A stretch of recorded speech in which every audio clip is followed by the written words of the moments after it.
So a few years ago, my friend Kath and I decided that we might enter the Atlantic rowing race. And here we are out on the south coast doing our first training session, and this is in September 2007. Kath and I had both rowed for a long time, so we felt pretty prepared, but we weren't really prepared for trying to fit this amount of equipment into a 23-foot rowing boat with that very small amount of space. But we managed to do it, and after 2 weeks in the Canary Islands, we got to the start line, and here we are on the day enjoying a final sip of champagne, because you've got to get your priorities right when it's the last thing you do before you head off for a few months at sea. And off we headed, and I had my special outfit on for the day. I don't know if you can see it properly there, but I had some good leopard print leggings on. And this is the start of the race, and the orange boat up the front there is me and Kath, and for the first day we're in 3rd place. This is a race with very few female crews, competing against really macho guys, but as some of the only proper rowers in the race, we thought we were doing pretty well. But then this is on day 3, when 2nd day, seasickness hit Kath. She couldn't get out of the cabin, so I rowed for about 24 hours straight. Well, probably not quite that much, but it's good to exaggerate. And I think you probably tell how bad I was feeling. Day 5, things kind of went downhill quite quickly. This is our rudder. It was pretty fundamental to making the boat move forward. It broke. We sewed it back on.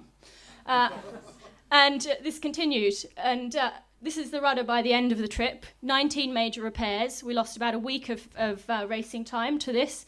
Hauling it on deck. It was literally stuck together with bits of spit and string by the time we arrived in Antigua. And this is a picture of kind of life on board. We're never very far from each other. I was in the cabin sleeping, took a picture over the top of my head, and caught Kath throwing the poo bucket over the side of the boat. It's always everyone's favourite question, how do you go to the toilet? Bucket and chuck it. This is day-to-day life. 2 hours on, 2 hours off, rowing. When we weren't fixing the rudder and we weren't stuck kind of in bad conditions, we were on deck rowing. Raining, thundering, hail. Well, it didn't hail in the Atlantic, but, you know, you get the picture. People ask me why. Other than asking how you go to the toilet, they ask you why you do these things. And for me, this is one of the main reasons why. It's absolutely stunning out there. Every day gave you a new experience. Okay, so the next thing to go wrong was our water desalinator, which you need to produce potable drinking water on the boat. The motor broke. We had a period of about 10 days of overcast weather, and the motor kind of ground down. There wasn't enough juice. Put it on deck, hand pumped, and then the handle on the hand pump also broke. So we rationed. We had 3 litres of water a day. So we had a lot to write home about. So here we are, sort of, you can't really see it properly in this light, but Kath sitting in the cabin, typing away on the laptop, blogging.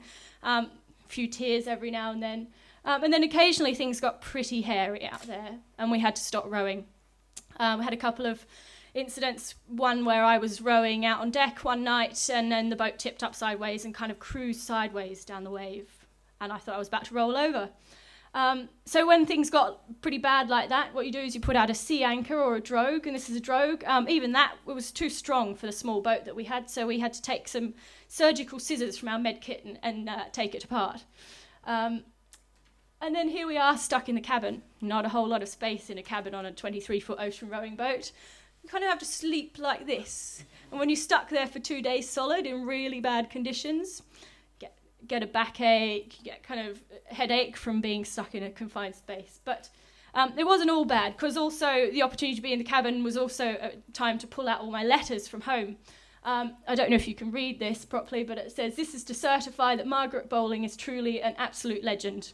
And that was from my brother. So 72 days, almost 3,000 miles later, I got a shock of my life because I saw land for the first time. Kath got the shock of her life and decided she better wash her one good bra that she had on board and pull it out of cold storage. So here we are in sight of Antigua. But the ocean wasn't letting us go quite that easily. By this point, we'd been at sea for 2.5 months. All of the equipment had started to break down, including the seats. So this is a bucket full of some of the equipment from our seat system. Arriving into Antigua, we only had 1 functioning seat left, of probably about 6 that we'd taken. So Kath was sitting on a piece of foam at the back of the boat. I still had a functioning sliding seat, but she didn't. We battled 20-foot swell and a wind that was blowing us the wrong way. But after 73 days at sea, we finished the Atlantic rowing race, and I became the first Australian woman to row an ocean.